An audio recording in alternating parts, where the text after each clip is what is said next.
They say that life is about give and take.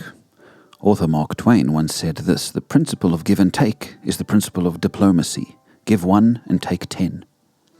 I think that's become the norm of the world. Give 1 and take 10. What can I get? Rather than what can I give? We see it all around us, especially in the so-called Western world these days. There's an attitude prevailing in our culture that says get rather than give. But the God way is different.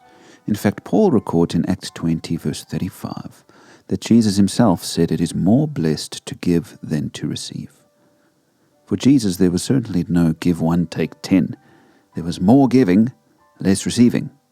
Abram lived long before Jesus, but in Genesis 14, we see that he is not a give 1, take 10 sort of man. But in fact, he's a man who seems to know that it's more blessed to give than to receive. We read that a war broke out between 9 kings, 5 local rulers against 4 powerful eastern kings.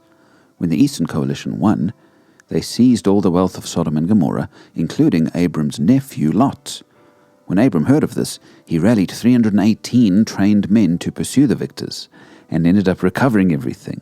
And after his victory, Abram encountered 2 kings, Melchizedek, who was the king of Salem and priest of God Most High, blessed Abram and brought bread and wine. Abram immediately gave him 1/10 of everything. And then the king of Sodom offered Abram all the recovered goods, saying, "Give me the people and keep the goods for yourself." But Abram refused, saying that he made an oath to God to accept nothing from this evil king. You know, as war broke out, Abram could have just taken his stuff and gotten out. But his mindset was not, let me see what I can get. It was, let me see what I can give. And his giving not only made a good impact in his own life, but we are all blessed by his decision as children of Abram all these years later. As you begin your week, consider your way of life. Are you a give 1, take 10 type of person, or a rather give than receive person? Abram and Jesus himself encourage us to give rather than to receive.